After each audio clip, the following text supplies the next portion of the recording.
GT Holidays, South India's #1 travel brand. Porvika Mobiles in Vivo V40 மற்றும் V40 Pro series available now. Jensen and Nicholson Paints. Whenever you see color, think of us. நீங்கள் ஒரு சினிமாக்காரனா ஆகலைன்னா உங்கள் வார்த்தையை use பண்ணுறேன், ஒரு கவிஞனாகவோ இல்லை ஒரு எழுத்தாளனாகவோ அது ஒரு கரியராக பண்ணியிருப்பீங்களா? பிகாஸ் இப்போ ஓப்பனாக சொன்னால் நான் இப்போ எழுத்தாளர் தான் சொல்லிக்குவேன். ஏன்னு கேட்டிங்கன்னா, நான் இப்போ சினிமா எழுத்தாளர்னு சொல்லி எனக்கு ரொம்ப கம்ஃபர்ட். இப்போ தான் எழுதிட்டே இருப்பேன். எனக்கு எழுது நிப்பாட்ட கூட நினைப்பேன். ஏன்னா இப்போ இந்த 5 படம் என்னோடய 5 படம் ஷூட்டிங் முடிய போகுது. பைசன் முடிய போகுது. இந்த 5லுமே ஒரு வார்த்தை கூட இன்னொருத்தர் எழுதலை. நான் யார்கிட்டையும் டிஸ்கஷன் பண்ணல, யாரையும் கூப்பிடவே இல்லை. இதை நான் சும்மா பெருமையெல்லாம் சொல்ல வரல, எனக்கு தேவைப்படலை. அது உங்கள் ப்ராசஸ், என்னோடய ப்ராசஸ். அப்போ எனக்கு எழுதுறது ரொம்ப பிடிக்குது. ஒருவேளை எனக்கு எழுத பிடிக்கலாம், எனக்கு படம் இவ்வளோ வேகமாக நான் பண்ணிக்க மாட்டேன். எனக்கு வந்து அப்போ எழுதுறதோட ஆதிக்கம் என்கிட்ட இருக்கிறதுனால, எனக்கு எழுதுறதோட பிடிக்கிறதுனால தான் நான் டக்குன்னு போயிட்டுருக்கேன். எல்லாம் கேட்பாங்க, பெரிய நிர்மால் முடிஞ்சக்கப்போ 5 வருஷம் தான் ஆச்சு, அதுக்குள்ளே 5 படம் எடுத்துட்டியா அப்படின்னு கேட்பாங்க. அதுக்கு ஒரே ரீசன் எனக்கு எழுத பிடிக்குது. நான் இப்போ பைசன் முடிஞ்ச உடனே டக்குன்னு எழுத ஆரம்பிச்சிருவேன். நல்லா பார்த்தீங்கன்னா வெளியே தெரியுது போலாம், ஒரு படம் எடுத்து படம் ரிலீஸ் ஆக தான் தெரியுது. நான் உள்ளே உட்காந்து எழுதுறது இருக்குல்ல, அது யாருக்குமே தெரியுது இல்லை. புத்தகம் போட்டால் தான் எழுத்தாளர்னு கிடையாது இல்லை. ஒரு ஸ்கிரிப்ட் புக் நான் எழுதுகிறேன். பட் ஸ்கிரிப்ட் புக்கில் வந்து கிட்டத்தட்ட புத்தகத்தை விட என் புக்கெலாம் 400 பக்கம்லாம் வந்துடும் என் ஸ்கிரிப்ட் புக்கெலாம். ஆனால் படத்தில் அவ்வளோ வராது. நான் அவ்வளோ டிஸ்கிரிப்ஷன் எழுதுவேன், அவ்வளோ மெட்டஃபர்ஸ் கண்டுபிடிக்க ட்ரை பண்ணுவேன். ஒரு நாவலுக்கு ஒரு புத்தகத்துக்கு எவ்வளோ டைம் செலப்படுமோ அதை விட அதிகமான புத்தகம் நான் எழுதுவேன். எழுதிக்கிட்டே இருப்பேன். நான் எழுத்து மேலே பிரியம் போயிடுச்சு அப்படின்னா நான் சும்மா ஒரு லைன் வச்சுக்கிட்டு சொல்லிப்போம், என்னோடய சினிமா மாறிடும். எழுத்து மேலே ஒரு பிரியம் இருக்கிறனால தான் என்னோடய சினிமாவுக்கு கொஞ்சம் ஸ்ட்ராங்னஸ் இருக்குது. நான் எழுதிடுறேன், முதல்ல நல்லா எழுதிடுறேன். நான் இதை வந்து ஆர்டிஸ்ட்டை கொடுக்குறேன்னா வேலையாங்க அப்புறம் விஷயம். நான் எழுதுறத உடனே கொடுக்கவும் மாட்டேன். ஸ்பாட்டில் என் ஆர்டிஸ்ட்டை வந்து இதான் டைலாக்லாம் கொடுக்க மாட்டேன். எனக்கு வச்சுக்குவேன். நான் வச்சுக்கிட்டு அவங்களோட ஸ்டைலு, அந்த லொக்கேஷனு, அந்த விஷயம், இப்போ கதையோட க்ரோத்து, என்னோட க்ரோத் அப்படிங்கிறது அந்த டேஸில் நான் என்னமான எனர்ஜியில் இருக்கேன், அன்றைக்கி என்ன சம்பவம் நடந்திருக்கு, இதெல்லாம் வச்சு அதை மாற்றிக்கிட்டே இருப்பேன் நான். பட் எழுதுறது தான் என்னோடய பெரிய ப்ராசஸ். வாசிக்கிறதும் எழுதுறதும் என்னோடய பெரிய ப்ராசஸாக இருக்குது. அதனால் நான் ரொம்ப நம்புறது, என்னோடய பலமாக நம்புறது என்னோடய எழுத்தை. அப்போ நான் சினிமாக்காரன்னு சொல்கிறது வந்து என்னென்னா, எழுத்து வந்து வேற ஒரு விஷயம் எனக்கு இல்லை. எழுத்து தான் என்னோடய ஆதாரமாகவே இருக்குது. நான் துணிஞ்சு போகிறேன், யாரையும் நம்பாமல் நானே வந்து துணிஞ்சு போகிறேன்னா என்னோடய எழுத்து பலமாக இருக்குது அப்படின்னு நான் என் எழுத்து நானே வாசிச்சுட்டு சூப்பராக இருக்கடா, அவனுக்கு ஓகேடா, இதை வச்சு நீ அங்கே போய் மேஜிக் பண்ணிக்கோ போ அப்படின்னு ஒரு ரைட்டர் தான் என் முதல்ல அனுப்புகிறேன் வெளியே. அப்போ நான் ரொம்ப நம்புறது என்னோடய டேரக்டரை இல்லை, என்னோடய ரைட்டரை. என்னோடக்குள்ளே ரைட்டரை நம்புகிறேன். திடீர்னு ஸ்பாட்டில் நான் வந்து கன்ஃபியூஸாக உட்காந்துட்டு இருக்கும்போது என்னோடய டைரக்டர் நிறைய இடத்துல என்னோடய டைரக்டர் பலவீனமாக தான் நான் பார்த்துருக்கேன். எனக்குள்ள டைரக்டர் வந்து பலவீனமாக தான் நான் உணர்ந்துருக்கேன். ஆனால் ரைட்டர் பலவீனமானதே கிடையாது. எனக்குள்ள டைரக்டர் ஏன் பலவீனமாகனா, டைரக்டர் நிறைய சிக்கல்கள் இருக்காங்க. ஆர்டிஸ்ட் சிக்கல் இருக்கும், லொக்கேஷன் சிக்கல்ஸ் இருக்கும். சார் அதெல்லாம் வேணாம் சார், நல்லா சார் அப்படின்னு அவங்க சொல்லுவாங்க. இது எல்லாமே டைரக்டருக்கு உள்ள பிரச்சனைகள். அவன் மாற்றி எடுப்பார். ஆனால் ரைட்டர் எழுதி கொடுத்துருவேன் நான். அப்போ நான் எனக்குள்ள ரைட்டருக்கும் எனக்குள்ள டைரக்டருக்கும் சண்டை நடந்துகிட்டே இருக்கும். நீ அதை எழுத அப்போயே எடுத்துக்கலாம், சும்மாவாவது எடுத்துக்கலாம், அவங்க சொன்னால் உனக்கு எங்கே போச்சு புத்தி, அவங்கள ஏமாற்றியா எடுத்துக்கலாம் நீ அப்படின்னு. எதுக்குடா அவங்கள்ட்ட போய் மல்லு கட்டிக்கிட்டு அதை விட்டு அப்படின்னு நான் சொல்லுவேன். அப்போ எனக்குள்ளே எப்போவுமே ரைட்டருக்கும் டேரக்டருக்கும் வாதம் நடந்துகிட்டே இருக்கும். சில படம் ரிலீஸ் ஆனதுக்கப்புறம் நாங்கள் 2 பேரும் டிஸ்கஸ் பண்ணிக்குவோம். நான் எழுதுனது தான் கரெக்டு, இல்லை நான் எடுத்தது தான் கரெக்டு அப்படிங்கிற டிஸ்கஷன் எனக்கு நடந்துகிட்டே இருக்கும். அப்போ நான் 2 பாதியாக பிரிஞ்சுக்குவேன் நான் முதல்ல. அதே மாதிரி நான் படம் பார்க்கும்போது, மற்ற படங்கள் நான் பார்க்கும்போதும் ரைட்டராக இருந்தோம்னா அந்த படத்தை வேக மாதிரி பார்ப்பேன், வெறுமனே டைரக்டராக இருந்தாலும் அது வேக மாதிரி பார்ப்பேன். சில படங்கள் நான் டைரக்டராகவே போவேன். ஓகேங்களா, இது வந்து எனக்கு நடந்துகிட்டே இருக்கும். அப்போ ரைட்டர் என்னோட பெரிய ஸ்ட்ராங்னஸ். நான் ஏன் இந்த கேள்வி கேட்குறேன்னா, இப்போ ஒரு பாட்டு கேட்கும்போது உங்கள் படத்தில் இருந்து இந்த சிலுவையில் தொங்குற புத்தகங்களை அனுப்பி வைக்கலாம், அவர் அந்த அந்த பறவை அந்த மாதிரிலாம் ஒரு இது வந்து எனக்கு இது மனப்பாடம் பண்ணால் அது இப்போ வர மாட்டேங்குது. சிலுவையில் தொங்கிக் கொண்டு இருப்பவர்களுக்கு முத்தங்களை அனுப்பி வைக்கலாம், முத்தம் என்பது பறவையும் கூட, நீங்கள் பிடித்து வைத்திருக்கும் பறவையும் கூட. ஆமாம், இது வந்து நீங்கள் கர்ணனில் கூட கொஞ்சம் ஒரு இது பண்ணியிருந்தீங்க. ஸோ எல்லாமே ஒரு டிஃப்ரெண்ட்டாக இருக்குது. பிகாஸ் இது பாட்டு, இது வேற ஒருத்தர் எழுதியிருக்காரு, இல்லை நானே எழுதியிருக்கலாம் கூட. பட் அதுக்கு முன்னாடி எனக்கு ஒரு சின்ன நான் ஒரு இன்ட்ரடக்ஷன் மாதிரி ஒன்று தரேன். நான் என்னோட அதுவும் நீங்கள் டைரெக்டாக தரல, ஒரு மாதிரி இன்டைரக்டாக ஒரு மெட்டஃபர் அந்த மாதிரி தரீங்க. அதனால தான் நான் கேட்டேன். அதாவது நம்ம வேர்ல்டுக்குள் நுழையதுக்கு முன்னாடி நம்ம சின்ன ஒன்று கொடுப்போம்ல, ஒரு மனநிலை செட் பண்ணுறது தான். உள்ளே வாங்க.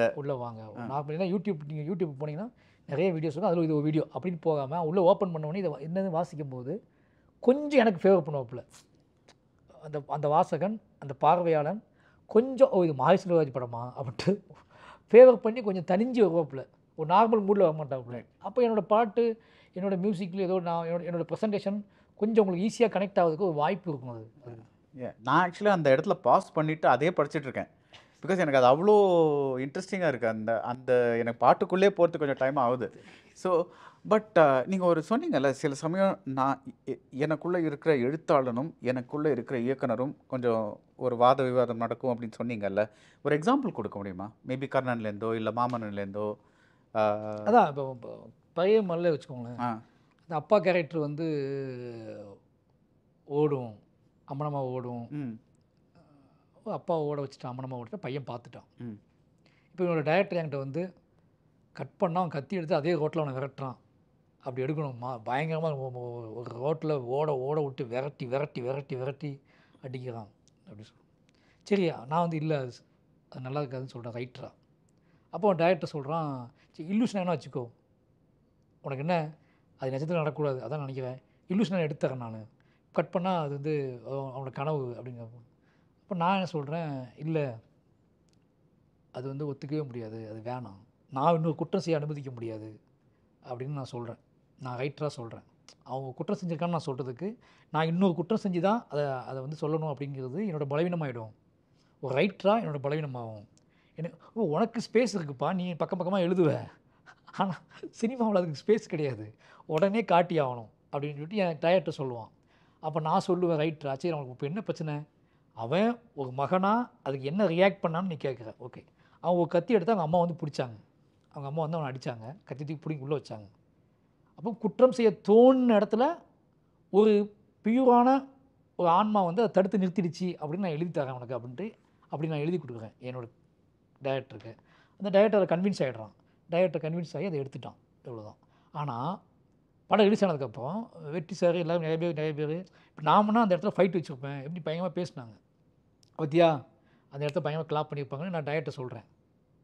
கிளாப் பண்ணியிருப்பாங்க, அந்த இடத்துல கிளாப் பண்ண உனக்கு கிளாப் வேணுமா, இல்லை ஃப்ரம் மாரி செல்வராஜன் போடும்போது ஃபஸ்ட் படத்தில் கிளாப் பண்ணாங்க அது வேணுமான்னு நான் கேட்குறேன் ரைட்டர். அப்போ அவன் என்ன டைரக்டர் என்ன யோசிக்கிறான், ஓகே ஃப்ரம் மாரி செல்வராஜ் போட்ட கைத்தட்டல் தான் பெருசு, ஓகே அதுதான் நிலையானது, ஒரு சீனுக்காக கைத்தட்டல் வேணுமா, ஹோல் படத்துக்கு கைத்தட்டல் வேணுமான்னு யோசிச்சிக்கோ அப்படின்னு நான் சொல்கிறேன் அவன்கிட்ட. இந்த டிஸ்கஷன் நடந்துகிட்டே இருக்கும் எங்களுக்குள்ளே. உங்கள் வாழை படத்தோட பிக்கஸ்ட் பிஆர் யார் தெரியுமா?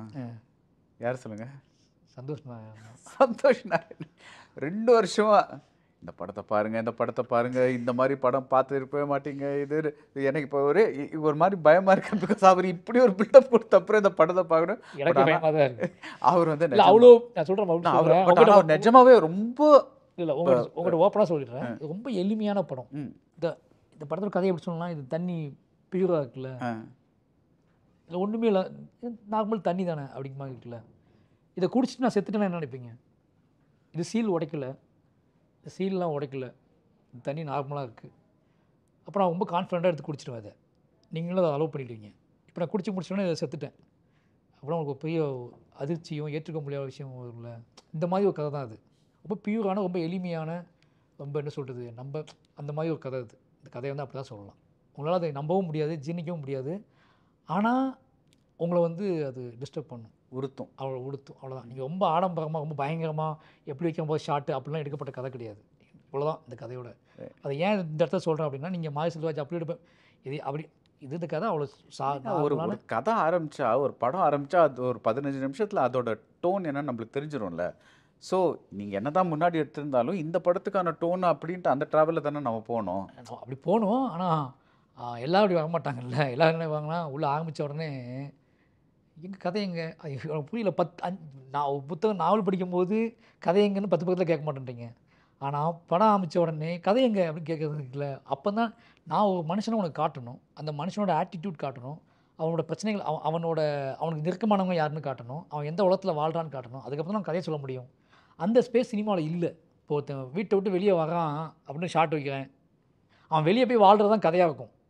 வீட்டை விட்டு கிளம்புறான், அவன் வெளியே அவன் எப்படி வாழ்கிறான் அப்படிங்கிறது கதையாக இருக்குன்னு வச்சுக்கோங்களேன். அவன் வெளியே வரும்போது எதுக்கு போகிறான், இவன் நடந்துகிட்டே இருக்கான், எதுக்கு போகிறான்னு ஒரு கேள்வி உங்களுக்கு வந்துடுது. சரி நடந்து போனான், இப்போ பஸ்ஸில் ஏறான் அப்படின்னு தோண ஆரம்பிச்சதில்ல. நான் அதோட விஷயத்தை அதோட உளவியலாக கொஞ்சம் உங்கள்கிட்ட நிரூபிக்கிறதுக்கு கொஞ்சம் டைம் எனக்கு எடுக்கும். அந்த ஸ்பேஸுக்கு சினிமாவில் இல்லை. தலைவா என்ன அவன் நடந்து போயிட்டே இருக்கான், அது என்ன கதை, ஏதாச்சும் முடிவு வாங்க அப்படிம்பாங்க. அந்த கதையோட ரைட்டருக்கு டைரக்டருக்கு அந்த கதையோட ஆழம் தெரியும், பார்வையாளனுக்கு தெரியாது. ஏன்னா முன்னாடியே அவனுக்கு தெரியும். அப்போ அவன் நடந்து போகிற ஷார்ட்டோட வேல்யூ அவனுக்கு தான் தெரியும். நம்ம ஊரில் என்ன நினைப்போம்னா சும்மா நடந்து போகிற மாதிரியே தெரியும், அதான் பிரச்சனை. அவன் சும்மா எனக்கு கதை தெரியாதுல்ல உங்களுக்கு. இப்போ நான் வந்து ரோட்டை இறங்கி நடந்து போனோம்னா நியூஸ்லாம் வந்து மார்க்ஸ்வாதி தனியாக ரோட்டை தனியாக நடந்து போயிட்டு தான் இப்போ நியூஸாக போடுவாங்க. அங்கே ஒரு நார்மலாக மனுஷன் போயிட்டு தான் போடவே மாட்டாங்க. அப்போ தெரிந்தவரை பற்றி பார்ப்பது ஒன்று, தெரியாதவரை நீங்கள் பார்க்குற விட. அப்போ அதனால தான் ஹீரோக்கள் ஜெயிக்கிறாங்க. ஹீரோ நடந்து போனால் நீங்கள் ஏதோ ஒன்று இருக்குன்னு நம்புவீங்க.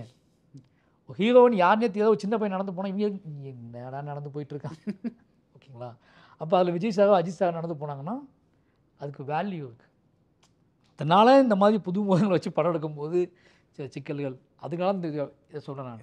ஏதோ ஒரு இன்டர்வியூ போது நீங்கள் சொன்னீங்க, நடுவில் சொன்னீங்க, எனக்கு எதுவும் ஞாபகம் இல்லை, மேபி பரியரும் பெருமாளாக இருக்கலாம், ரொம்ப நாள் முன்னாடி. எல்லாரும் வந்து என் படத்தை பேசும்போது அரசியல் பற்றியே பேசுகிறாங்க, அதோட அழகியல் பற்றி பேச மாட்டேங்கிறாங்க அப்படின்னு சொன்னீங்க. இப்போ பேச ஆரம்பிச்சிட்டாங்களா? இப்போ பேச ஆரம்பிச்சிட்டாங்கன்னா என்ன சொல்கிறது, ரகசியமாக பேசுவாங்க. ஓப்பன் ஸ்டேட்மெண்ட்டாக பெருசாக இருக்காது. நம்ம எங்கேயாவது போயிட்டு இருக்கும்போது, தலைவா அது அந்த சீனு அது ஏதோ ஒன்று பண்ணியிருந்தீங்க, அது பயங்கரமான தலைவா அப்படிம்பாங்க. ஆனால் வெளிப்படையாக சொல்ல மாட்டாங்க. ஏன் அது? ஏன்னா எது விவாத பொருளாக மாறுதோ, எது வந்து அதிகமாக கவனிக்கப்படுதோ அதை பற்றி நம்மளும் அப்படி தானே இருக்கும். இப்போ வந்து ஒரு பெரிய ஹீரோ படம் பார்க்கும்போது அந்த கதையை தாண்டி அது என்கேஜ் பண்ணதாச்சாலும் பார்ப்போம் நம்ம. அப்போ பெரிய ஹீரோ ஏன் கதை கேட்க மாட்டேன்றாங்க? என் படத்தில் யாசா கதையை கேட்பான்னு சொல்கிற ஹீரோஸ் இருக்காங்கல்ல. அப்போ என்ன பண்ணோன்னா அது எதுக்கு ஒன்று இருக்குது, அவங்க பார்த்துருவாங்க, அவ்வளோதான். இப்போ மாரிஸ்லராஜ் நீங்கள் இப்போ என்னோடய படத்தில் ஒரு நான் முன்வைக்கிற டிபேட், நானுமே சொல்கிறது தப்பு தான். நான் சொல்கிறது ஆடியன்ஸை அழகில் பேசணும்னு அவசியம் கிடையாது. நான் ஆடியன்ஸை முன்வைக்கிறது அழகில் கிடையாது, அந்த அழகிலின் வழியாக ஒரு விவாதத்தை முன்வைக்கிறேன். அதனால் அதை பற்றி பேசுகிறேன், எந்த பிரச்சனை இல்லை. அதுதான் நான் சொல்கிறேன். அதாவது நீங்கள் சொல்ல வர விஷயத்த ஒரு ஒரு ஃபிலிம் லாங்குவேஜ் இல்லை அந்த சொல்கிறேன், அதை தான் நான் சொல்கிறேன். அது தனியாக நான் இப்போ ரொம்ப அழகாக ஒரு ஷார்ட் இருக்குது அந்த மாதிரி நான் சொல்கிறேன். இதில் பேசினாங்க, கர்ணனில் ரொம்ப பேசினாங்க, கர்ணன் இப்போயும் பேசினாங்க. அந்த பாட்டியோட சீன் இருக்குல்ல, அது ரொம்பவே பேசுவாங்க. அந்த பாட்டி எங்கே போனாலும் பேசுவாங்க. சரிவா, அந்த பாட்டி எடுத்து 10 ரூபா எடுப்பார்ல, அது செம்ம சீன் தலைவா, தனி படம் தலைவா அது. அப்படி அது அந்த மாதிரி விஷயங்கள் பிடிக்கும். இப்போ மாமன்னனில் வந்து வடிவேல் சார் பேசும்போது அந்த அம்மா காலை பிடிச்சிட்டே பேசுவார். வேற ஒரு அரசியல் பேசிகிட்டு இருப்பாங்க, ஆனால் கை மட்டும் அந்த அம்மாவோட காலில் இருக்கும். ஆனால் அது வந்து நம்ம பிளான் பண்ணி பண்ணலை. அது எப்படி பண்ணோம் அப்படின்னா, அந்த அம்மாவுக்கு பெரிய சீன் இருந்துச்சு. செகண்ட் ஹாஃப் ஸ்டார்ட் ஆகும்போது முழுக்க அம்மா தான் ப்ளே பண்ணுவாங்க. கத்துவாங்க, சண்டை போடுவாங்க, என்ன ஆச்சு ஏதாச்சுன்னு கேட்பாங்க, என்ன பண்ணீங்க, 2 பேர்த்தையும் அடிச்சுக்குது, அப்படி தான் சீன் எழுதப்பட்டிருந்துச்சு. பட் நான் வந்து என்ன பண்ணேன்னா, அங்கே ஒரு இன்டர்வல் பிளாக் விட்டுருக்கோம், திருப்பி வந்த உடனே என்ன என் பிள்ளையை கூட்டிகிட்டு போய் என்ன பண்ணீங்க அது பண்ணீங்கன்னு கேட்குறது இல்லாமல் வேறு மாதிரி ஒன்று அமைதியாக ஒன்று இருந்தால் பெட்டராக இருக்குமே அந்த நிமிஷத்துக்கு தோணுது எனக்கு. சீன் பேப்பர் அங்கேயே கட் பண்ணிவிட்டு அந்த அம்மாவுக்கு சீன் 2 பக்கம் டைலாக் அந்த அம்மாவுக்கு தான் இருக்கும். அந்த அம்மாவுக்கு ரொம்ப கஷ்டம். சார் 2 பக்கம் டைலாக் நான் ப்ராக்டிஸ் பண்ணியிருக்கேன், இல்லை நம்ம தப்பாக நினச்சிக்காதீங்க, எனக்கு அது வேணான்னு தோணுது அப்படி சொல்லி கட் பண்ணிவிட்டு அந்த அம்மா உட்கார வச்சு, நீ உட்காருங்க சார், அப்போ நான் ஒன்றுமே பண்ணாமல் ஆகிடும் சார். ஒன்றுமே பண்ணாமல் இல்லைம்மா, நீங்கள் வடிவேல் சார் தான் பேசுவார், ஆனால் நீங்கள் உயர்வாக தெரிவிங்க, பயங்கரமாக தெரியும், உங்கள் கேரக்டரில் கொஞ்சம் இதாகும். அது எப்படி சார், நான் சும்மா அழுதுகிட்டே இருப்பேன் தானே சார், இல்லை நான் பண்ணுறேன் அப்படி சொல்லி, சார் நீங்கள் கையை அங்கே வைங்க அப்படி சொல்லி கையை அவங்க காலில் வச்சுட்டு இவங்க பேசிகிட்டு இருப்பார். அப்போ என்ன ஆகுதுன்னா, அந்த இடத்துல நான் வந்து கொஞ்சம் கன்வின்ஸ், எனக்கு கொஞ்சம் ரிலாக்ஸ் ஆகிட்டேன். இந்த இடத்துல என்னோடய டைரக்டர் ஜெயிக்கிறான், எனக்குள்ள டைரக்டர் ஜெயிக்கிறான். என்னோடய ரைட்டர் பக்கமாக எழுதிட்டு முடிச்சிட்டாப்புல. ஏன்னா அவன் ஒரு அப்பனும் பையனும் அடிப்பட்டு ரத்தத்தோடு வராங்கன்னே அம்மா எவ்வளோ ரியாக்ட் பண்ணுவாங்கன்னா அவன் எழுதி பக்கமாக தள்ளிட்டான். என்னோட டைரக்டர் வந்து என்ன பண்ணுறான், விஷுவல்ஸ்லாம் உள்ளே பார்த்துட்டு, ஓகே டக்குன்னு ஒரு சைலண்ட் தேவைப்படுது, மாமன்னன் தன்னோய் பற்றி புரிந்து கொள்ளுற இடம் ரொம்ப அமைதியான இடமா இருக்கணும், அப்போ அம்மா பேசக்கூடாது அப்படின்னு முடிவு பண்ணி, ஏன்னா அம்மாவுக்கு எல்லாம் உண்மையும் தெரியும், பையனுக்கு தான் தெரியாது. அப்போ என் டைரக்டருக்கு என் டைரக்டர் என்னோட ஒரு படி மேலே போய் சில இடத்துல அவன் ஜெயிச்சு கோப்பில் அந்த இடத்துல அது நடந்துச்சு. அப்போ அந்த இடத்துல என்ன நடந்துச்சு, ஆனால் என்கிட்ட வந்து சொல்லும்போது, சார் அந்த காலை வச்சிங்கல்ல அப்படிங்கும்போது ரைட்டருக்கு அந்த அந்த அந்த கிரெடிட் கிடைக்கும்போது ஒரு சந்தோஷம். இப்படி குட்டி குட்டியாக இப்போ மற்றவங்க சொல்லாமல் மாரி செல்வராஜுக்குன்னே இது எனக்கு நான் எழுதினதுலேயே இது எனக்கு கொஞ்சம் பிடிச்ச ஒரு விஷயம், நான் டைரக்ட் பண்ணதுலேயே எனக்கு இது ஒரு நல்ல சீன், இது ஜஸ்ட் ஒரே ஒரு எக்ஸாம்பிள் கொடுங்க. அது எந்த படத்தில் வேணா இருக்கலாம். நான் டைரக்ட் பண்ணதுலேயே எனக்கு நல்ல சீன் என்ன கேட்டால் நிறைய சொல்லுவேன், பட் நீங்கள் எனக்கு மாண்டேஜஸ் தான் ரொம்ப பிடிக்கும். நான் எடுத்து ஷார்ட்ஸ் இருக்குல்ல, எனக்கு அது ரொம்ப அது எல்லாமே ஒரு படம். நான் வழி இல்லாமல் அதுக்குள்ளே ஒரு கதை இருக்கும், நான் வழி இல்லாமல் எடுப்பேன். இப்போ பையன்மல்ல வந்து அவங்க அப்பா ஆடிட்டு வருவார், இவன் பசங்களை உட்காந்து பேசிகிட்டு இருப்பான், ஒரு மாண்டேஜ் ஒரு ஷார்ட் இருக்கும். அவன் வந்து அவங்க அப்பா போகும்போக்கில் அவன்கிட்ட ஒரு தின்பண்டத்தை கொடுத்துட்டு அப்படி போயிடுவார். பெண் தன்மையோடு நடந்து போயிடுவார். எனக்கு லைஃப்பில் அது அதிகமாக நடந்திருக்கு. எங்கள் அப்பா ஆடிட்டு ஏதாவது வேலைக்கு போய்ட்டு நான் உட்காந்து பேசிகிட்டு இருப்பேன். அப்படி வந்து கொடுத்துட்டு அப்படியே போயிடுவார். நாங்கள் சாப்பிடுவோம்ல. இது இது மற்றவங்களுக்கு அது ஒரு ஷார்ட் ரெகுலர் சினிமா மாண்டேஜ் அப்பா பையனை காட்டுறதுக்கு ஒரு ஷார்ட். ஆனால் அதுக்குள்ளே பயங்கரமான ஒரு வேர்ல்டு இருக்குது. அதை எடுக்கும்போது எனக்கு வந்து ஒரு சின்ன சரி ஒரு ஷார்ட் தான் எடுக்கிறோம். அப்புறம் கூட மொத்த வாழ்க்கை ஞாபகத்துக்கு வந்து ஒரு ஷார்ட் எடுத்துக்கும். பெரிய பெருமாளில் அந்த அப்பா பர்சன் எடுக்கும்போது நான் பயங்கர என்ஜாய் பண்ணி எடுத்தேன். எனக்கு வந்து ரொம்ப சோல்ஃபுல்லாக எமோஷனலாக இருந்துச்சு பெரிய பெருமாளில். கர்ணனில் அந்த தங்கச்சி அந்த மெட்டஃபர்ஸ் எடுக்கும்போதெல்லாம் நான் பயங்கர என்ஜாய் பண்ணேன். மாமனில் அதே மாதிரி தான். மாமனில் பன்னிக்குட்டிகளை ஷார்ட் எடுக்கும்போது எனக்கு ரொம்ப என்ஜாய் பண்ணேன். ஏன்னா பன்னிக்குட்டியை நாங்கள் வளர்க்கும் போது வீட்டில் எல்லோரும் ஊரில் தெருவுலலாம் வந்து அதை கேவலமாக பேசியிருக்காங்க, திட்டியிருக்காங்க. திருப்பி நான் இவ்வளோ பிரம்மாண்டமாக இவ்வளோ செலவு பண்ணி இவ்வளோ கேமராலாம் வச்சு அதுக்கு லைட்லாம் பண்ணி இப்போ எடுங்க சார் அப்படின்னு சொல்லும்போது அதை பண்ணிட்டு தூக்குங்க அதை கொஞ்சங்க அப்படிங்கும்போது அது ஷார்ட்டாக நல்லா இருக்கா நல்லா இல்லைங்க தாண்டி இப்படி ஒரு நான் நிறைவாக இருந்தேன். நான் வந்து ஜெயிச்சுட்டு நம்ம சினிமாவுக்குள்ளே பன்னிக்குட்டியோ கீர்த்தி கொஞ்சம் வச்சுட்டோம், உதய் சார் கொஞ்சம் வச்சுட்டோம், அது ஒரு ஒயிட் ஷார்ட் இப்படி யோசிக்கும்ல.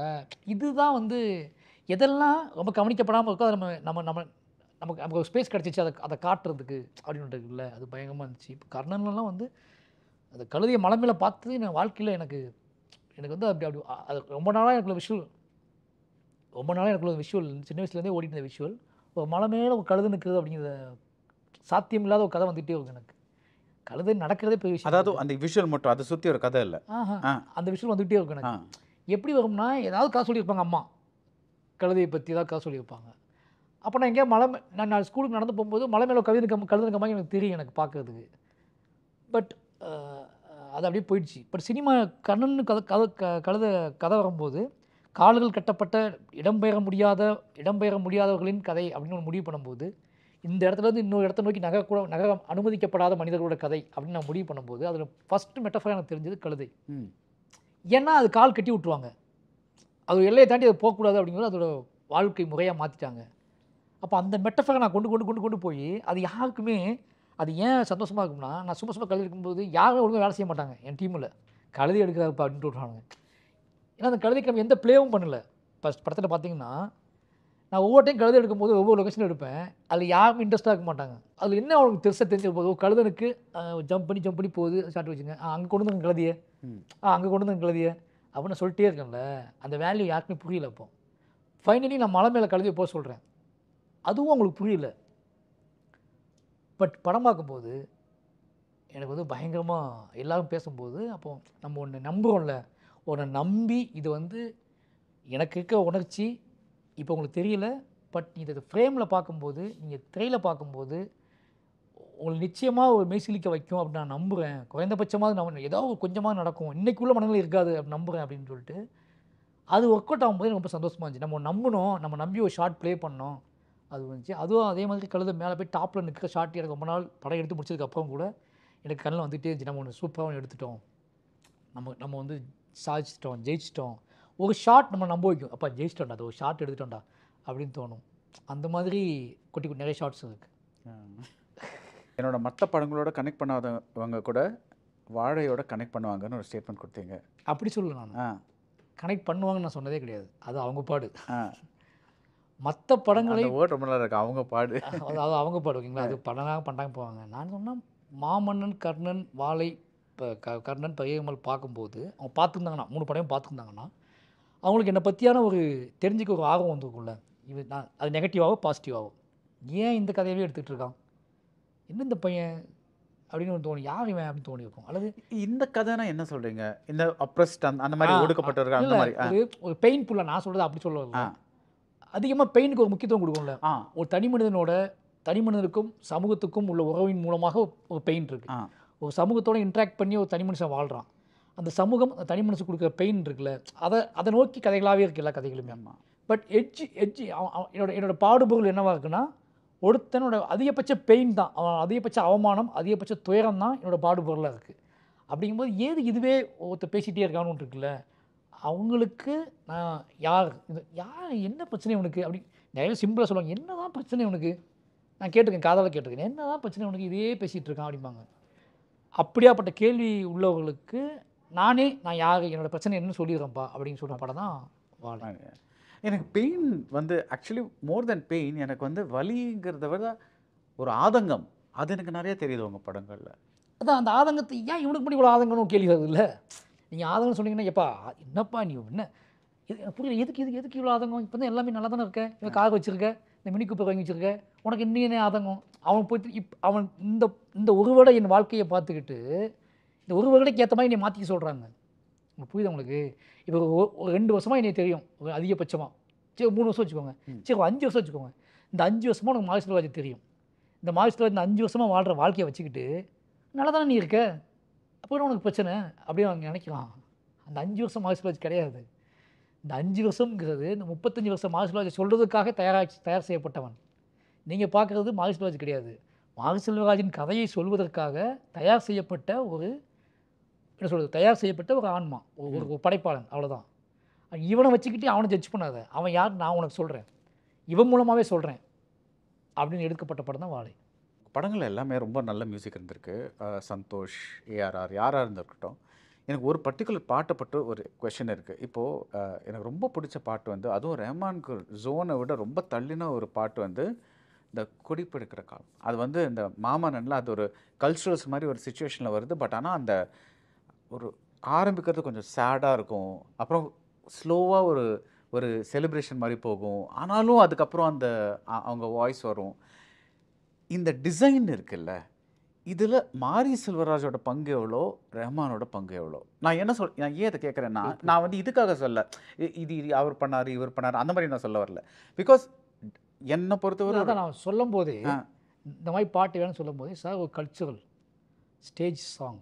பட் அந்த ஸ்டேஜ் சாங்குக்குள்ளே ட்ராமா என்னன்னு கேட்டால் சொல்லிடுறேன். ட்ராமா என்னென்னா, ஒரு பொண்ணு இதுதான் வாழ்க்கைன்னு விதி, இதுதான் வாழ்க்கை விதின்னு பாடுறா, இன்னொரு பொண்ணு இல்லை அதை உடச்சிட்டு வெளியே வரலான்னு பாடுறா. அப்போ இதுதான் விதின்னு பாடுறவர்கிட்ட ஒரு ஒப்பாரி இருக்கும், அதை உடச்சிட்டு வெளியே வரக்கிட்ட ஒரு ஃபோர்ஸ்னஸ் இருக்கும். இந்த டைப்பில் எனக்கு சாங் வேணும். இந்த பாட்டு எப்படி இருக்கணும்னா 2 பெண்களோட மனநிலையாக இருக்கணும். பெண் சம்மந்தமான ஒரு அரசியல் பேசுகிற படமாக இருக்கும், பாட்டாக தான் இருக்கும் இது. அப்போ 2 பெண் சம்மந்தமான அரசியலில் 2 பெண்கள் வாழ்கிறாங்க. ஒன்றும் ஆமாம் இதுதான் வாழ்க்கை, இதான் நிம்மதி, இப்படியே வாழ்ந்து தொலைச்சி செத்து போயிடுவோம் அப்படின்னு ஒரு பொண்ணு நினைக்கிறான். இல்லை இதெல்லாம் உடச்சிட்டு வெளியே வரலன்னு அவங்க 2 பேருமே பாடுறாங்க. அப்போது அங்கே இறங்கும், இங்கே கூடும், இங்கே திமிரும், அங்கே அடங்கும். அப்போ அடங்குறதும் திமிறதும் எனக்கு இந்த பாட்டில் வேணும் அப்படின்னு சொல்லி வாங்குறது தான். அந்த வாய்ஸஸ் ரொம்ப அழகான வாய்ஸஸ், ரொம்ப புதுசான வாய்ஸஸ் கூட. அது அவ சாய்ஸ், அது அவ சாய்ஸ். பட் நான் சொல்கிறேன் அந்த பாட்டு நான் கேட்கும்போது அவ சாய்ஸாக இருந்தாலும் அந்த பாட்டு போட்டுட்டு ஃபைனல் பண்ணிக்கும்போது இது உங்களுக்கு ஓகேவா அந்த வாய்ஸ் அப்படின்னு கேட்பார். அந்த ரஹ்மான் சார்ட்ட ரொம்ப பிடிக்கும். நம்ம இல்லை சார் இந்த வாய்ஸ் இல்லையே சார் அப்படின்னு சொன்னால் சேஞ்ச் பண்ணிக்கலாம் அப்படின்னு மாற்றிடுவார். அப்படி நிறைய பாட்டெலாம் மாற்றிருக்காரு. ஓகேங்களா? அது வந்து இப்போ தந்தானத்தானா வந்து வேற ஒருத்தர் பாடி வச்சுருந்தார், அது ரொம்ப நல்லா இருந்துச்சுன்னு அவர் நம்பினார். சார் இது நல்லா இருக்குல்ல, இது அப்படி போயிடலாமா? இல்லை சார் இது நல்லா இருக்குது, பட் நிறைவான ஒரு குரலாக இருக்குது. எல்லாம் ஒரு நிறைவான குரல்லேருந்து இந்த பாட்டு வருது, நிறைவற்ற குரல்லேருந்து இந்த பாட்டு வந்தால் ரொம்ப பெட்டராக இருக்கும். நிறைவற்ற குரல்னால் முழுசாக பாடல் சங்கீதம் பாடல்கள் தெரியாத ஒருத்தரோட வந்தால் அது பெட்டராக இருக்கும். ஒரு வாய் வழியாக பாடக்கூடிய சும்மா பாடல் ஒரு மனசுலேருந்து பாடக்கூடிய பாட்டோட முறைகள்லாம் தெரியாமல் பாடக்கூடிய பாட்டுன்னு வந்தால் நல்லாயிருக்கும். ஸோ நீங்கள் வந்து ஒரு எழுத்துக்கு எவ்வளோ இம்பார்ட்டன்ஸ் தரீங்களோ, ஒரு இயக்கத்துக்கு எவ்வளோ இம்பார்ட்டன்ஸ் தரீங்களோ, அதே மாதிரி பாடல்களுக்கும் உட்காந்து அதை செதுக்கி அவரோட யாரோ சந்தோஷாக இருக்கட்டும், ரஹ்மான் யாராக இருக்கட்டும், நீங்கள் உட்காந்துப்பீங்க. ஆமாம், நான் உட்காந்துக்கும் போய் ஓகே, நான் வந்து தொடங்கினதுலேருந்து உட்காந்துக்கும் போய் ஒரு ஃபார்மெட் கிடச்சிக்கப்புறம் நான் வெளியே வருவேன். இதுதான் ஃபார்மெட்னு ஃபைனல் பண்ணி அதுக்கப்புறம் தான் ஓகே சார் அப்படின்னு நான் வெளியே வருவேன். அதுக்கப்புறம் அவங்க மெருகேற்றுவாங்க, அது நான் ஒன்றும் செய்ய மாட்டேன். இப்போது பாடல்கள் இல்லாமல் இன்றைக்கி ஒரு படம் எடுக்க முடியுமா? எடுக்கலாம். பாடல்கள் ஏன் எடுக்கலாம், பாடல்கள் ஏன் தேவைப்படுதுன்னு நான் நினைக்கிறேன்னா, நம்ம நிறைய வாழ்க்கையை சொல்கிறோம், 2.5 மணி நேரம் பத்தலை. நானாக வந்து என் வாழ்க்கையை சொல்லுறது தான் பாட்டை பயன்படுத்துகிறேன். இப்போ என்னோடய பாட்டுக்கு அதிகமாக மாண்டேஜஸ் தான் அதிகமாக இருக்கும், ரொம்ப லிப்பில் ரொம்ப கம்மியாக இருக்கும். லிப் பாட்டில் நான் வந்து ரொம்ப அது நம்ம வேணும் வேணாங்க முடிவு போய்க்கலாம். நம்ம கதையை ஒரு பெரிய வாழ்க்கை இருக்கும், நம்ம சின்ன கான்ஃப்ளிக்ட் எடுத்துருப்போம். ஆனால் அந்த சின்ன கான்ஃப்ளிக்ட்டை சொல்கிறதுக்கு ஒரு பெரிய வாழ்க்கை தேவைப்படும். அவ்வளோ நேரம் அப்படி இல்லை. அப்போ 2.5 மணி நேரத்தில் இவன் என்னவா வளர்கிறான், என்னவா ஃபோக்கஸ் ஆகிறான், என்னவா மாறுறாங்க இசையின் வழியாக சொல்கிறோம். அதுக்கு தான் நான்லாம் பாட்டை பயன்படுத்துவேன். இல்லைனா நான் பாடு பெருசாக வைக்க மாட்டேன். இல்லை இருந்தால் கூட லிப் எங்கேயாவது ஒரு ஸ்டேஜ் மூமெண்ட்டில் ஒரு சாங் நடக்கக்கூடிய இடத்துல சாங் காட்டுவேன். இப்போ எங்கெல்லாம் எங்கள் லிப்புக்கு அங்கெல்லாம் ஆடிருப்பாங்க, இன்ஸ்ட்ருமெண்ட் இருந்திருக்கும் என் படத்தில். எங்கெல்லாம் லிப் மூமெண்ட் இருந்துச்சோ அங்கெல்லாம் வந்து இன்ஸ்ட்ருமெண்ட் இருக்கும். இல்லை மற்ற இடத்துல நான் பண்ண மாட்டேன். பாடல்கள் எல்லாமே எடுக்கவும் இருக்குது. நீங்கள் ஒரே நாள் கிடைக்கிற கதை, ஒரு 2.5 மணி நேரத்தில் கதை அப்படின்னா போயிடலாம். இல்லைனா நம்ம எடுக்காமல் எடுக்கலாம். நான் என்ன சொல்கிறேன்னா, ஒரு லைஃப் ஸ்டைல் சினிமாவுக்குள்ளே அது ரொம்ப தேவைப்படுது. ஒரு லைஃப்பாக அவனை காட்டுற ட்ரை பண்ணுறோம்ல. இப்போ அவங்க அப்பா வந்து பெரியம்மாள் அப்பா ஒரு டான்ஸ் நடனக்காகன்னு சொல்லும்போது நான் ஒரு பாட்டு எனக்கு தேவைப்படுது இல்லை, அந்த இடத்துல மாறிடுது இல்லை, அவ்வளோதான். அப்போ இப்போ ஜோவும் பையனும் பழகுறாங்க அப்படிங்கும்போது எனக்கு பழகுக்கான அவங்களுக்குள்ள ஒரு பிணைப்பு வரணும்ல, நம்பிக்கை வரணும்ல. அந்த நம்பிக்கையை காலையில் காட்டவே முடியாது. பஸ் ஓடியாங்கன்னா கட் பண்ண காலேஜ் கிளாஸ் ரூம் தான் கட்ட வேண்டியிருக்கு. அப்படிங்கும்போது நடந்து போகும்போது அவங்க பேசுவாங்க. நடந்து போகும்போது எவ்வளோ நாள் காட்ட முடியும் பேசுகிறத? அப்போ அவங்களுக்குள்ள ஒரு பிணைப்பு வர்றதுக்காக நம்ம பாடலை பயன்படுத்துவோம். உங்கள் படங்களில் மட்டும் இல்லை, இப்போ படங்கள்லேயே வந்து ஹீரோ, ப்ரொட்டாகனிஸ்ட், லீடிங் மேன், நீங்கள் எப்படி கூப்பிட்றீங்களோ சரி, அவர் தான் வந்து மக்களை இழுக்கிறாங்க. அஃப்கோர்ஸ் உங்களுக்கு ஒரு பிராண்ட் நேம் இருக்குது, மாரி செல்வராஜ் படமும் இருக்குது. பட் மாரி Selvaraj plus Dhanush, Mari Selvaraj plus Vadivelu or whoever, then Mari Selvaraj plus அது ஒரு எக்ஸ்ட்ரா இதுவாகுது. ஸோ நீங்கள் வந்து ஒரு ஸ்டாரை கொண்டு வரும்போது ஒரு ஃபேமஸ் பர்சன், இப்போ துருவ் விக்ரம் ஸ்டார்னு சொல்ல முடியாது, பட் அவருக்கு ஒரு ப்ரொஃபைல் இருக்குது, ஒரு ஃபேமஸ் இருக்குது. ஸோ அவர் எல்லாத்துக்கும் தெரியும். அவர் எல்லாத்துக்கும் தெரியும். அது எல்லாரும் தெரியும். ஸோ அந்த சாய்ஸ் உங்களுக்கு எப்படி வருது எல்லா படத்துலையும் உங்களுக்கு? இப்போ வந்து கர்ணனில் நீங்கள் தனுஷ் வச்சு படம் எடுக்கணும்னு சொன்னீங்கன்னா, இல்லை நான் இது எழுதியிருக்கேன், இதை நான் தனுஷ்கிட்ட சொன்னேன், அவருக்கு பிடிச்சிருக்கு, அதனால் ஸோ அந்த பார்ட்டுக்கு அவர் எப்படி ஃபிட்டாக வராரு? இல்லை, அதான் இப்போ பையன்மாள் பார்த்து முடிச்சுட்டு யாருக்கு பண்ணலான்னு பார்க்கும்போது நான் கதை தனுஷ் சார் கூப்பிடுறாரு, படம் பார்த்துட்டு நல்லா இருக்குன்னு சொல்லும்போது பேசும்போது ஏதாவது கதை தான் சொல்லும்போது என்கிட்ட கதையை நான் சொல்கிறேன். அந்த கதையை ஒத்துக்கலாம் நம்ம பண்ணியிருக்க மாட்டோம். அது கதை நல்லா இருக்கு சார் சொல்கிறாரு. பட் என்னையும் மைண்டில் வச்சுக்கணும் சார் கொஞ்சம் அப்படின்னு சொல்கிறாரு. பண்ணியிருக்க மாட்டோம்னா என்ன சொல்கிறீங்க? அந்த கதையெல்லாம் வேறு கதை சொல்லியிருக்க மாட்டேன். அந்த இந்த கதை எனக்கு வேணாம் சார் சொல்லியிருந்தா ஆனால் தனுஷ் படம் பண்ணிக்க மாட்டோம். ஓகே ஓகேங்களா? இந்த கதை எனக்கு வேணாம் சார். ஸோ அவருக்காக இன்னொரு கதை பண்ணிக்க மாட்டீங்க? அது டைம் எடுக்கலாம்ல. ஓகேங்களா? நான் அந்த நேரத்தில் அப்படி தானே இருந்தேன். தெரியல, அவருக்காக கதை அவர் வெயிட் பண்ணல. அதுக்காக நான் அவரை மைண்ட் வச்சுட்டு கதை எழுதுக்கு நான் அப்படி கதையை இது யாரும் ஒருத்தர் நினச்சி நான் கதை எழுதுனதே கிடையாது. என்கிட்ட இருக்க கதையை அவங்கள்ட்ட சொல்லுவேன், அவங்களுக்கு அடாப்ட் ஆகிட்டாங்கன்னா அவங்களுக்கு எதாவது மாற்றுவேன். இது நடக்கும். இப்போ தனுஷ் சார்ட்ட கூப்பிட்ட அன்னைக்கு கதை சொல்கிறேன், இதான் கதை சார் அப்படின்னு. நல்லா இருக்கு சார், கொஞ்சம் என்னையும் மைண்டில் வச்சுக்கோங்க ஓகே அப்படின்னு சொல்லிட்டு அதுக்கப்புறம் கதையே கேட்கல. ஒரு 15 நிமிஷம் சொல்லியிருப்பேன், நல்லா இருக்கு சார் நம்பிட்டார். அப்போ அதை அப்படியே அவருக்கு ஏற்ற மாதிரி எடுத்து அவரையும் மைண்டில் வச்சுட்டு ஒரு கமர்ஷியலுக்கு ஹீரோ வேல்யூவோட அந்த படத்தை எடுத்து முடிச்சாச்சு. இப்போ உதய் சார் கூப்பிட்டு கதை கேட்கும்போது ஒரு லைன் தான் சொல்கிறேன், இந்த லைன் நீங்கள் சம்மதிச்சிங்கன்னா அது ஒரு பொலிட்டிக்கல் பேக்ட்ராப்பாக மாற்றுவேன். நீங்கள் பண்ணுறதா இருந்தால் அப்பா பையன் கதை தான், பட் இது பொலிட்டிக்கல் பேக்ட்ராப்பாக மாற்றுவேன் அப்படிங்கிறேன். அவன் நம்பி வர பண்ணிட்டு இப்போ துருவ் வந்து படம் பண்ணணும் அப்படின்னு நான் துருவ் விக்ரம் சார் கேட்கும்போது, சார் படம் தான் பண்ணலாம் சார் அப்படிங்கும்போது என்கிட்ட ஒரு கதை இருக்குது, ஆனால் அது ரொம்ப கஷ்டப்படணும், ரொம்ப உடல் உழைப்பெலாம் தேவைப்படும், கதையை கேட்டுக்குவாங்க. கதையை ஒரு ஸ்போர்ட்ஸ் ட்ராமா ஸ்போர்ட்ஸ் கதையை சொல்கிறேன். ஏன்னா அவன் சின்ன பையனு தெரியும், எனக்கு அவன்கிட்ட ஒரு கதையை சொல்லலான்னு தோணுது. தெரிஞ்சுன்னா ஓகே சொல்கிறேன், அப்படி போவேன். இவ்வளோ தான் என்கிட்ட இருக்க கதையை நான் கன்வின்ஸ் ஆகாமல் சொல்லுவானா, கன்வின்ஸ் ஆகாமல் சொல்ல ட்ரை பண்ணுவேன். அவங்களுக்கு அது பிடிச்சோ இதுக்குள்ள மெயின் ஸ்ட்ரீம் இருக்குன்னு கண்டுபிடிச்சிடுவாங்க. இந்த கதைக்குள்ளே ஒரு பொலிட்டிக்கல் ஸ்ட்ராங்னஸ் என்ன இருந்தாலும் இதுக்குள்ள மெயின் ஸ்ட்ரீம் கொண்டு வந்து போயிடுது அப்படிங்கிற நம்புகிறாங்க, ஓகே பண்ணுறாங்க. ஸோ இன் தியரி இப்போ துருவ் அண்ட் விக்ரம் வந்து இந்த கதை எனக்கு ஒர்க் ஆகலைன்னு சொன்னால், தென் நீங்கள் வந்து அதே கதையை இன்னொருத்தரோட பண்ணலாம். அந்த மாதிரி ஒர்க்கால் நம்ம என்ன பண்ண முடியும்? அவங்க என்ன பண்ணுறாங்க, இல்லை அவங்க சொல்கிறாங்க இல்லை இப்போ இந்த கதை வேண்டாம், அந்த மாதிரி ஏதாவது நிறைய நடந்திருக்கு. நிறைய ஹீரோட்ட நான் கதை சொல்லி, இப்போ கர்ணன்லாம் நிறைய வேற ஹீரோட்ட சொன்ன கதை தானே, அவங்க வேணான்னு சொல்கிறாங்க, இவங்க வேணான்னு சொல்லுவேன். அது அவங்களோட சாய்ஸ், அவங்களோட விருப்பம். அவங்க ஓகே பண்ணுறாங்கன்னா அது அவங்களோட சில லக்காக இருக்கலாம். சில சார் அந்த கதை எங்கிட்ட சொன்னீங்களா அப்படின்னு கேட்பாங்க நிறைய பேர். ஹிட்டானதுக்கு ஏங்க அந்த கதை உங்கள்கிட்ட தான் சொன்னேன் அப்படிங்கும்போது எங்கிட்ட சொன்னீங்களா அப்படிம்பாங்க. அது நீங்கள் வேக மேலே சொன்னீங்க. அப்போது ஒரு கதையை அவங்க நினைக்கிறாங்கன்னா படமாகவே கதை சொல்லணும்னு நினைக்கிறேன். படமாகவே சொல்ல முடியாது இல்லை. அப்போ நீங்கள் ஒரு டேரக்டரை பிலீவ் பண்ணணும். டேரக்டர் பிலீவ் பண்ணால் தான் எங்களுக்கு வந்து தெரியும். எல்லா கதையும் நாட்டாக தான் சொல்ல முடியும். Thank you so much. டைம் இவ்வளோ ஒதுக்கினதுக்கு. என்னை ஏமாத்தினீங்களா இல்லையான்னு தெரியல, பட் உங்களோட பேசுகிறது எப்போவுமே ரொம்ப ஒரு சந்தோஷமான விஷயமா இருக்குது. So thank you so much for that. வாழைக்கு வாழ்த்துக்கள். நன்றி. Thank you. GT Holidays, South India's #1 travel brand. Purvika Mobiles in Vivo V40 மற்றும் V40 Pro series available now. Jensen and Nicholson Paints. Whenever you see color, think of us.